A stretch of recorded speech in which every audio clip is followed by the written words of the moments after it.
Kinumpirma ni Max Montero sa kanyang Twitter na bago umalis ang Pangulong Marcos sa Amerika, ay inaprubahan na nito ang urgent request ng Department of National Defense ngayong taon, na umpisahan na ang pagbili ng 40 mga fighter jets, at binigyan ng go signal ang Department of Budget and Management, na maghanda ng pera para dito.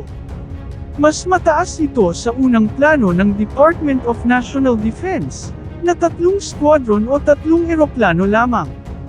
Walang binanggit kung anong eroplano ang bibilhin at kung saan ito manggaling, ngunit batay sa mga nauna ng balita nitong mga nakaraang araw, ang JAS-39 Gripen ay ang posibleng unang bibilhin ng Pilipinas,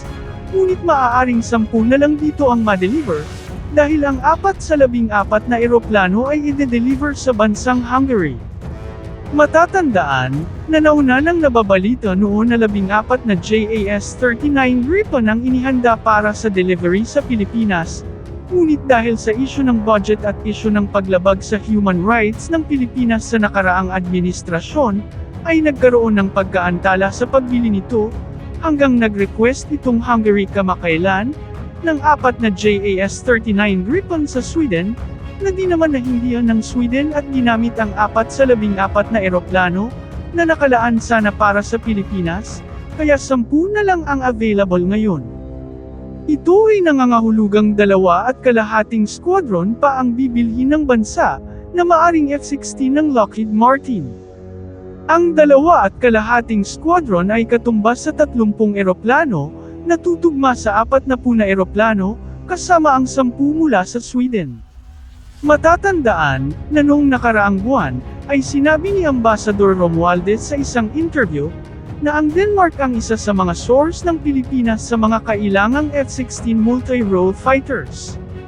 Ito ay maliban pa sa mga retired F-16 na nasa inventaryo ng Amerika, na maaring buhayin ulit, i-upgrade at refurbish na kasing capable ng mga Vipers version. Nitong mga nakaraang araw, ay ginawa ang malalim na usapan ni Undersecretary of National Defense Ireneo Espino, at ni United States Secretary of the Air Force na si Honorable Frank Kendall, tungkol sa pagtutulungan ng dalawang bansa, at sa mga kagamitang inihahanda para sa depensa ng Pilipinas. Pinasalamatan ni Espino ang kontribusyon na tulong ng Amerika sa AFP modernization program ng bansa, at sa darating pang mga malalaking tulong mula sa kanila, kasama na ang pagdating ng C-130 aircraft mula Lockheed Martin, na binigay ng Amerika sa pamamagitan ng Foreign Military Financing Program. Tila may nakita tayong dahilan kung bakit tila mabilisan itong pag-apruba ng Pangulo.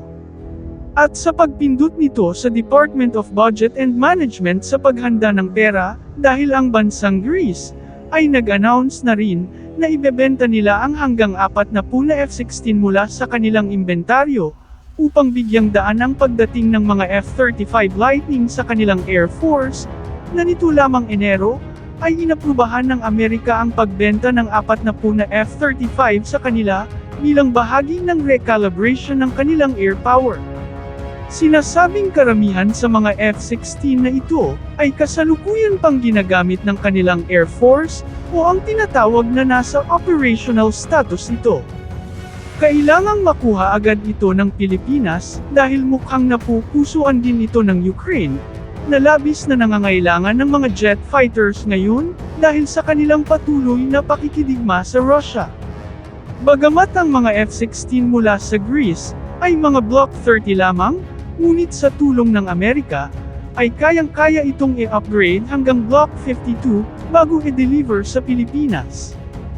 Ayon sa mga impormasyon na ating nakalap, may iilang F-16 ang Greece Air Force, na nakakonfigure para sa suppression of enemy air defenses o ang tinatawag na SEAD, mga operations ng fighters na kung saan inaatake nito ang mga enemy radar stations at mga air defense systems.